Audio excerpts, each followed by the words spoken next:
Breaking news చూస్తున్నాం. ప్రస్తుతానికి బంగారం ప్రియులకు బిగ్ షాక్ అని చెప్పుకోవాలి. బంగారంపై ట్రంప్ చర్యల ఎఫెక్ట్ చాలా క్లియర్గా కనిపిస్తుంది. భారీగా బంగారం ధరలు పెరిగిపోతున్నాయి. ఒక్కరోజే 700 రూపాయలు ఒక్కసారిగా గోల్డ్ ధర పెరిగింది. సాయంత్రం వరకు మరింత పెరిగే ఛాన్స్ ఉన్నట్టు తెలుస్తుంది. ప్రస్తుతం తులం ఇటు 24 క్యారెట్కి సంబంధించిన గోల్డ్ తులం బంగారం ఇప్పుడు 1,38,710 రూపాయలు. అలాగే ఇటు 22 క్యారెట్ గోల్డ్ ఒక్కసారి ఒక తులం బంగారం వాల్యూ ప్రస్తుతానికి 1,27,510. ప్రస్తుతం కిలో వెండి ధర కూడా ఇటు చూస్తే మనం రూపాయలు 2,68,000. మొత్తానికైతే ఇటు అమెరికా అలాగే వెనిజువెలా పరిస్థితులతోని రానున్న రోజుల్లో గోల్డ్ రేటు పెరగబోతుందా? ఖచ్చితంగా పెరగబోతుంది అంటున్నారు ఇటు గోల్డ్మెన్ సచ్స్. కొన్ని కంపెనీస్ అమెరికాకు సంబంధించిన బ్యాంకులు కూడా చెప్తున్నాయి.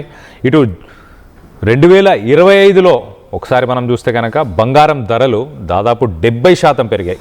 ఒక్క సంవత్సరంలో 70% బంగారం ధర పెరిగింది. ఇంటర్నేషనల్ మార్కెట్లో ఒకసారి ప్రస్తుతానికి రేట్లు చూస్తే కనుక పర్ ఔన్స్ లెక్కల్లో అక్కడ బంగారాన్ని చూస్తారు. ఒక్క ఔన్స్ ధర ప్రస్తుతానికి $4,400 ఉంది. ఇటు అమెరికాకు సంబంధించిన కొన్ని బ్యాంకులు మాత్రం ఏం చెప్తున్నాయంటే రానున్న రోజుల్లో 2026 ఫస్ట్ హాఫ్లోనే ఇటు $4,400 ఉన్న ఈ ఔన్స్ ధర కాస్త 5,000 మార్కుని రీచ్ అయ్యే అవకాశం ఉందంటున్నారు. 4,800 నుంచి $5,000 పర్ ఔన్స్ అంటే ఇంకా $400 నుంచి $600 ఇటు పర్ ఔన్స్ పెరిగే అవకాశం ఉంది. సో ఖచ్చితంగా 2026లో కూడా ఇటు 2025లో ఎలాగైతే 70% బంగారం ధరలు పెరిగాయో 2026లో కూడా ధరలు పెరగబోతున్నాయి అంటూ ఇటు ఇంటర్నేషనల్ బ్యాంక్స్ కొని చెప్పుకొస్తున్నాయి. దీనికి గల కారణాలు ఏంటి? వీటిని కొంత విశ్లేషించే ప్రయత్నం చేద్దాం. Maduro effect. ఇటు Venezuela prime minister Venezuela president Nicolas మదురోని ఇటు ట్రంప్ అర్ధరాత్రి పూట ఆయనని అరెస్ట్ చేసి కిడ్నాప్ చేసి అక్కడి నుంచి అమెరికాకు తీసుకెళ్ళి డ్రగ్స్ కేసులో ఇప్పుడు ప్రస్తుతానికి న్యూయార్క్ సిటీ జైల్లో ఆయన ఉన్నాడు. న్యూయార్క్ కోర్టులో ఆయనకు సంబంధించి ఈ ఇన్వెస్టిగేషన్ అలాగే ఈ కేసుకు సంబంధించి ఇన్వెస్టిగేషన్ అయితే జరుగుతుంది.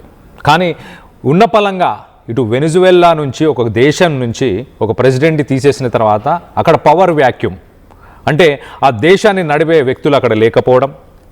దాని తర్వాత వెనిజువెలా ప్రపంచం మొత్తంలో 18% ఆయిల్, ప్రపంచం మొత్తంలో ఉన్న ఆయిల్లో 18% వెనిజువెలా దగ్గర ఉంది. మరి ఆయిల్ నిల్వలు ఏమవ్వబోతున్నాయి అన్న సందిగ్ధత, ఆ కన్ఫ్యూజన్ ఏదైతే మార్కెట్స్లో ఒక్కసారిగా వెల్లువెత్తాయో ఆ మార్కెట్స్లో కన్ఫ్యూజన్ వల్ల వెంటనే ఇటు ఇన్వెస్టర్స్ ఎవరైతే డబ్బులు ఇన్వెస్ట్ చేస్తుంటారో షేర్ మార్కెట్స్, స్టాక్స్ వీటన్నిటి నుంచి ఒక్కసారిగా పక్కకు వచ్చేసి బంగారం మీద ఇన్వెస్ట్ చేస్తూ ఉంటారు. ఎందుకంటే బంగారం ఒక సేఫ్ హ్యావెన్. ఇది ఏ దేశ ప్రెసిడెంట్ కానీ ప్రైమ్ మినిస్టర్ కానీ దీని మీద ఇంట్రెస్ట్ రేట్లు తగ్గించేది పెంచేది ఏమీ ఉండదు. సో దీని వాల్యుయేషన్ బట్టి, దీని డిమాండ్ని బట్టి దీని రేటు పెరుగుతూనే ఉంటుంది. కాబట్టి ఇన్వెస్టర్స్ వెంటనే దీని మీద ఇన్వెస్ట్ చేస్తారు. సో ఈ వెనిజువెలా ఎఫెక్ట్, ఈ మదురో ఎఫెక్ట్ వల్ల ఒక్కసారిగా ఇన్వెస్టర్స్ అంతా గోల్డ్ మీదకి వచ్చారు.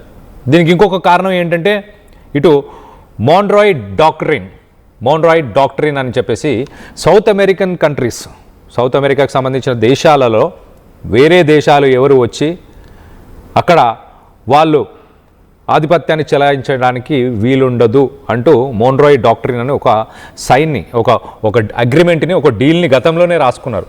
కొన్ని దశాబ్దాల ముందే ఈ డీల్ని రాసుకున్నారు. ఆ డీల్ని ఉల్లంఘించి ఇటు ట్రంప్ వెళ్ళి ఇటు నికోలస్ మదురోని అరెస్ట్ చేయడం, దీనివల్ల ఇప్పుడు ఒక్కసారిగా ఇటు రష్యా, చైనా వీటికి ఎఫెక్ట్ పడుతుంది. ఎలా పడుతుంది అంటే వెనిజువెలా నుంచి 80% ఆయిల్ని కొనేది చైనా. అలాగే రష్యాకు కూడా కొన్ని ఇంట్రెస్ట్లు ఉన్నాయి ఇటు వెనిజువెలాకు సంబంధించి. అలాగే వెనిజువెలాలో గోల్డ్ కూడా ఎంతో కొంత మైనింగ్ చేస్తూ ఉంటారు. సో గోల్డ్ ప్రొడక్షన్ కూడా ఈ వెనిజువెలా కంట్రీలో జరుగుతుంది. సో మొత్తం మీద ఈ ప్రెసిడెంట్ని తీసుకెళ్లడం వల్ల ఇవన్నీ ఒక్కసారిగా ఎఫెక్ట్ పడబోతున్నాయి. సో ఆయిల్ మార్కెట్స్ ఎలా ఉండబోతున్నాయి రానున్న రోజుల్లో? ఇటు ప్రపంచం మొత్తంలో 18% ఆయిల్ వీళ్ళ దగ్గర ఉంది. చైనాకి 80% ఆయిల్ వీళ్ళే ఇస్తున్నారు. వెనిజువెలా నుంచి వచ్చే ఆయిల్లో 80% చైనానే కొనుగోలు చేస్తుంది. సో ఒక్కసారిగా మరి ఆయిల్ పరిస్థితి ఎలా ఉండబోతుంది, ఆయిల్ ధరలు ఎలా ఉండబోతున్నాయో అర్థం కాలేదు. సో ఇంటర్నేషనల్ మార్కెట్స్లో ఉన్న ఇన్వెస్టర్స్ అందరూ వెంటనే ఆయిల్కి సంబంధించి ఎలాంటి ఫ్లక్చువేషన్స్ ఉండబోతున్నాయో అన్న భయంతో ఒక్కసారిగా గోల్డ్ మీద ఇన్వెస్ట్ చేయడం స్టార్ట్ చేసేసారు. సో జరుగుతున్న వార్స్, ఆల్రెడీ ఎగ్జిస్టింగ్ వార్స్ మనకు కొన్ని ఉన్నాయి. ఇటు యుక్రెయిన్ వార్ నడుస్తూనే ఉంది, ఇటు మిడిల్ ఈస్టర్న్ కంట్రీస్లో కూడా కొంత అన్స్టెబిలిటీ ఉంది. ఈ రెండు కూడా ఒక ఎఫెక్ట్ అయితే ఖచ్చితంగా ఆల్రెడీ గోల్డ్ మీద చూపిస్తున్నాయి. దాంతోపాటు ఈ వెనిజువెలా ప్రెసిడెంట్ని అరెస్ట్ చేయడం అనేది మేజర్ ఇంపాక్ట్ అని చెప్పుకోవచ్చు. 2025లో 70%, 70% బంగారం ధర పెరిగిందంటే ఆలోచించండి.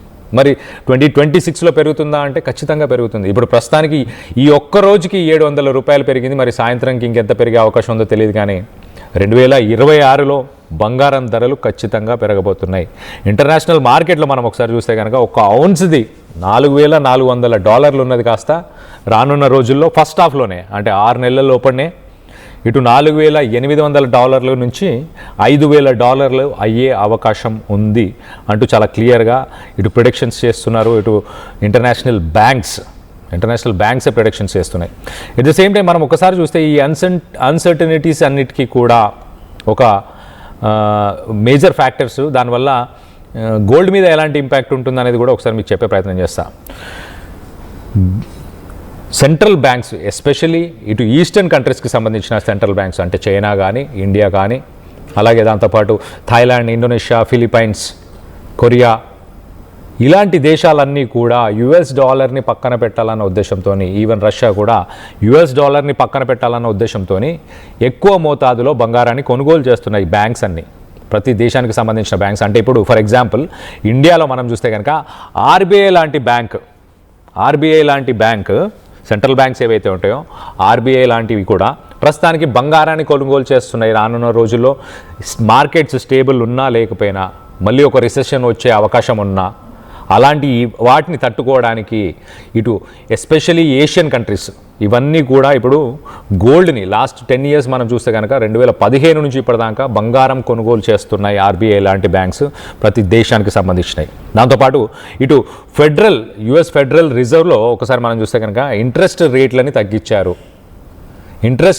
తగ్గించడం వల్ల వాళ్ళకు వచ్చే వడ్డీలు తగ్గిపోతున్నాయి. కాబట్టి బంగారం మీద ఎక్కువ మోతాదులో అమెరికాకు సంబంధించిన ఇన్వెస్టర్స్ కూడా ఎక్కువ మోతాదులో బంగారం మీద ఇన్వెస్ట్ చేస్తున్నారు. అక్కడ ఉన్న బ్యాంక్స్ కానీ ఇవన్నీ కూడా బంగారం మీద ఇన్వెస్ట్ చేయడం.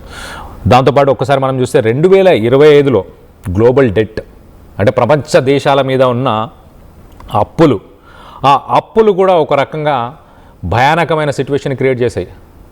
ఇటు రిసెషన్కి వెళ్ళబోతున్నామా, ఆర్థిక మాంద్యాన్ని ఎదుర్కోబోతుందా ప్రపంచం అన్న క్వశ్చన్ లేవనెత్తాయి.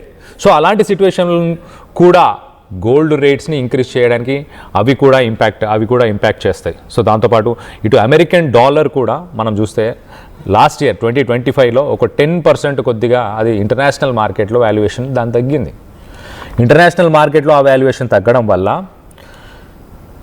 గోల్డ్ అనేది తక్కువ ధరలో వాళ్ళకి చీపర్ ప్రైజెస్లో వాళ్ళకు కొనుక్కునే అవకాశం దొరికింది. సో మొత్తం మీద దానివల్ల ఇంటర్నేషనల్ బయర్స్ ఎక్కువ మంది కూడా బంగారాన్ని మీద ఇన్వెస్ట్ చేయడం, బంగారాన్ని కొనే ప్రయత్నం చేయడం.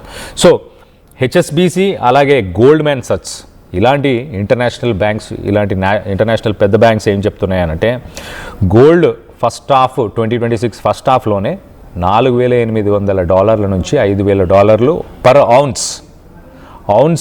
పర్ ఔన్స్ ఈ ధరని 6 నెలల్లోనే ఆ ధరలకి రీచ్ అయ్యే అవకాశం ఉన్నట్టు చాలా క్లియర్గా HSBC, Hong Kong Shanghai banking corporation, అలాగే గోల్డ్మ్యాన్ సచ్స్ ఇది కూడా ఒక ఇంటర్నేషనల్ బ్యాంక్, సో అమెరికాకు సంబంధించిన బ్యాంక్. సో ఈ 2 ఇంటర్నేషనల్ బ్యాంక్స్ అలాగే మిగతా మేజర్ బ్యాంక్స్ కూడా ఇవే చెప్తున్నాయి. మరి రానున్న రోజుల్లో US ఫెడరల్ రిజర్వ్ కనుక ఇంట్రెస్ట్ రేట్స్ని తగ్గించకుండా ఒకవేళ మళ్ళీ పెంచే అవకాశం ఉంటే అప్పుడు కొంత ఇన్వెస్టర్స్ బంగారం మీద నుంచి వాటి మీదకి వేరే ట్రేడ్స్ మీదకి వెళ్ళే అవకాశం ఉంటుంది. కాబట్టి అప్పుడు కొంత రేట్స్ ఏమైనా కొంచెం ఫ్లక్చువేట్ అయ్యే అవకాశం ఉంటుంది. కానీ మొత్తం మీద 2025 మనం చూసాం ఆల్రెడీ 70%, ఒక సంవత్సరంలోనే 70% బంగారం వాల్యుయేషన్ పెరిగింది. దాని తర్వాత ఇప్పుడు 2026లో కూడా ఖచ్చితంగా పెరుగుతాయంటూ ఇటు బ్యాంక్స్, ఇంటర్నేషనల్ బ్యాంక్స్ అయితే చెప్పుకొస్తున్నాయి. సో ఇటు ట్రంప్ తీసుకునే డెసిషన్స్ మేజర్ ఫ్యాక్టర్ అయితే ప్లే చేస్తున్నాయి గ్లోబల్ ఎకానమీ గ్లోబల్ ఎకానమీని ట్రంప్ తీసుకున్న డెసిషన్స్ వల్ల చాలా ఎఫెక్ట్ అవుతున్నాయి. ఇటు వెనిజువెలన్ ప్రెసిడెంట్ని ఆయన అరెస్ట్ చేయడం, దాంతోపాటు రానున్న రోజుల్లో ఇటు గ్రీన్లాండ్, ఇటు డెన్మార్క్కి సంబంధించిన గ్రీన్లాండ్స్ని కూడా నేను టేక్ ఓవర్ చేస్తాను, మేము హ్యాండ్ ఓవర్ చేసుకుంటాము, మా కాలనీగా దాన్ని మారుస్తాము, ఒక కాంపాక్ట్ ఆఫ్ అగ్రిమెంట్ అనే ఒక అగ్రిమెంట్లోకి తీసుకుంటామంటూ ఇటు వాళ్ళు కూడా చెప్పుకొస్తున్నారు. సో ట్రంప్ మాట్లాడే మాటలు, ట్రంప్ చేసే ప్రతి యాక్షన్ వల్ల గోల్డ్ ధరల మీద ఇండైరెక్ట్గా ఇంపాక్ట్ అయితే ఖచ్చితంగా జరుగుతుంది. డైరెక్ట్గా కాకపోయినా ఇంపాక్ట్ అయ్యే రీజన్స్ ఆల్రెడీ మనం మాట్లాడుకున్నాం. ఇటు వార్స్ జరుగుతున్నాయి, ఇటు వార్స్ ఒక పక్కన జరుగుతున్నాయి, ఇంకో పక్కన యుఎస్లో ఫెడరల్ రిజర్వ్ ఇంట్రెస్ట్ రేట్స్ని తగ్గించింది. సో ఆ రేట్స్ని తగ్గించడం కూడా ఒక reason. At the same time Trump తీసుకునే ఈ డెసిషన్స్ అన్నీ కూడా ఒక రీజన్. ఇప్పుడు అమెరికా అలాగే ఇటు రష్యా, ఈ రెండింటికి యుద్ధం ఏ క్షణాన జరగబోతుందా అన్న యాంగిల్లో ప్రస్తుతానికి హై టెన్షన్ అయితే ఇప్పుడు జియోపొలిటికల్గా అందరూ వెయిట్ చేస్తున్నారు. ఎందుకు అనంటే ఇటు వెనిజువెలా నుంచి బయలుదేరి వెళ్ళిన మెరినెరా అనే ఒక వెజల్, ఒక ఆయిల్ షిప్, ఆ ఆయిల్ షిప్ని సబ్మెరీన్ దగ్గరుండి అది రష్యాకి తీసుకెళ్లే ప్రయత్నం చేస్తుంది. కానీ దాన్ని ఒక 2-3 వారాలు మరి దాన్ని చేసి మరి దాన్ని పట్టుకున్నారు. ఒక సబ్మెరీన్, న్యూక్లియర్ సబ్మెరీన్ ఉన్నా కూడా అమెరికన్ నేవీ వెళ్ళి మరి షిప్ని సీజ్ చేశారు. ఇంటర్నేషనల్ లాస్ ప్రకారం అది కరెక్ట్ అంటూ అమెరికా చెప్పుకొస్తుంది. సో ఇలాంటి సిచ్యువేషన్లో అంటే ఒక న్యూక్లియర్ సబ్మెరీన్ ఉండడం, అలాగే అమెరికన్ నేవీ షిప్స్ ఎదురుపడడం, ఒకరికొకరు ఎదురుపడినప్పుడు మరి యుద్ధానికి ఛాన్సెస్ చాలా క్లియర్గా కనిపిస్తున్నాయి. ఆ టెన్షన్ వల్ల ఎక్కువ శాతం ఇప్పుడు గోల్డ్ మీదకి ఇన్వెస్ట్మెంట్స్ వస్తున్నాయి. సో రానున్న రోజుల్లో కూడా ఇంకా బంగారం ధరలు పెరిగే అవకాశం చాలా క్లియర్గా ఉన్నట్టు తెలుస్తుంది. దీనికి సంబంధించి మీరేమనుకుంటున్నారు?